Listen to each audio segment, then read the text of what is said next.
tonight is Fred Perez. Using body language is an important part of speaking because it enhances the message and gives the speaker more credibility. How do we deal with difficult family members, especially during the holidays? Do you confront or ignore? Fred Perez has a suggestion on how to approach the matter and the reasons why. Fred joined Toastmasters in July of this year. He's on his 5th speech from the Competent Communicator Manual. Let's welcome Fred.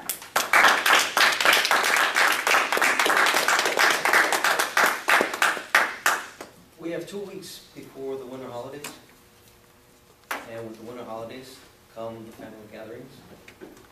And inevitably, with the family gatherings, we have the people, family members, that may be difficult. They're either drunks, drug addicts, the people that tell you that you're not good enough, that criticize what you believe in, that criticize your political party, affiliation. You know, all those different kind of personalities. Has anybody here ever confronted those kind of family members, those types of personalities? Anybody? Yep. How did you do it?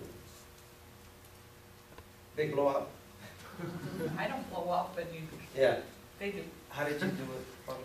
Well, when I have my friends over, we're not allowed to talk about politics. And you, sir? Yeah, no, we try to stay away from anything that's controversial. Madam Toastmaster, fellow Toastmasters, welcome guests.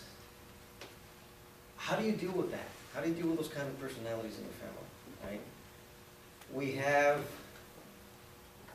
situations in our lives, especially personalities in our families, that are conflicted, that are confrontational. Growing up, we, as a Hispanic family, we have big family get-togethers. Every holiday was an opportunity to have a big get-together. And even without the family, without the gatherings we had, or holidays, we had a get-together. One particular time, it was a Christmas that stands out. My father's side of the family, he had 5 brothers and 1 sister. He fell right in the middle. And my mother's side of the family, she had 2 sisters, 1 brother. My uncle on my father's side, the second oldest, was always arguing, always antagonizing my father. And he was an alcoholic. He didn't want to admit it, but he was. Everybody knew it, but they didn't want to admit it or confront him with it. So one particular time we go over. Usually the gatherings were at my uncle's house. My oldest uncle his name was Gume. My alcoholic uncle was named Roger. And usually the gatherings were in my Uncle Gume's house or in my grandmother's house in Juarez, at the border city to El Paso, or at our house. This particular gathering, we went over to my uncle's house. He had a space outside in his front yard where he would have bonfires. And all the kids, all the cousins, the aunts, uncles, everybody was there. My Uncle Roger had already started nursing his liquid courage cup. And it was an automatic thing. He always did that. So we get there, and he was right on the verge of, the point of no return, and then still kind of lucid. So my father and my uncle start talking. All the cousins are around the bonfire. So all of a sudden we hear a scuffle. Then we see the scuffle. My father's wailing on my uncle. One of my cousins runs into the house, starts yelling, "There's a fight!" All of the women start coming out. Everybody starts coming out. My mother goes straight to my father. "What are you doing? Why are you beating on him?" Come to find out, my Uncle Roger, he was already past the point of no return, makes an insulting comment to my father. My father, in return, responds the insulting comment to him. My Uncle Roger didn't like it, so he threw the drink in his face, in my father's face. So that exploded into a big fight.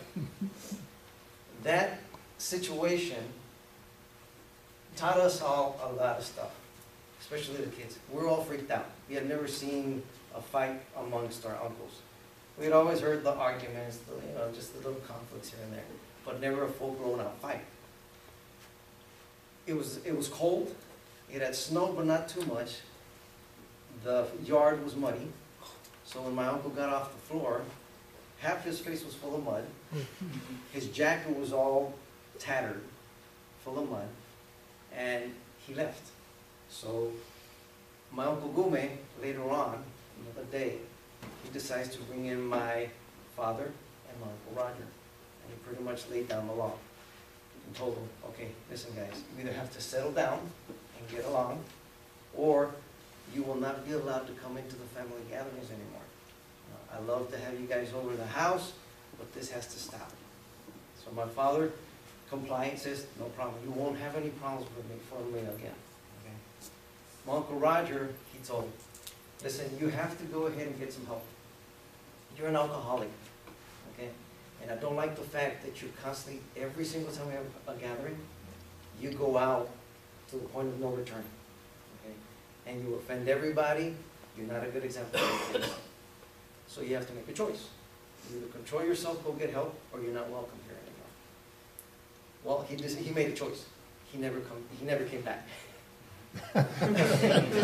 So what happened there, and the reason my suggestion is this, with personalities like that, that either are alcoholics, drug addicts, or individuals that pick on whoever they think is going to be more easier to antagonize, whether it be for your beliefs, your political affiliations, your religion, whatever the case may be. You give them an ultimatum. Either you choose, either you make a choice and stop what you're doing. We'd love to have you come in. We enjoy having you come in here. But there are conditions.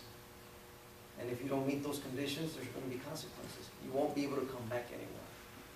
When those kind of situations or those kind of ultimatums are given to personalities like that, then the onus is on them to go ahead and make the choice. It's not on us, but on them. If they choose not to come back, so be it.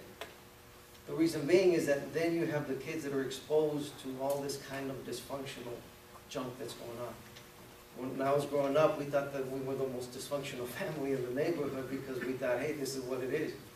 But as I grew older, I realized that every family has a dysfunctional thing in more ways than one. Some of them kind of keep it under wraps. Others kind of are more blown out, exposed. But those are my suggestions. That's my suggestion, and those are the reasons why. If you give that ultimatum, then you protect the family unit. You protect the more greater family from that kind of conflict, that kind of exposure that unfortunately disintegrates the family. But I wish you all a happy holiday, whatever holiday you celebrate, and a peaceful one.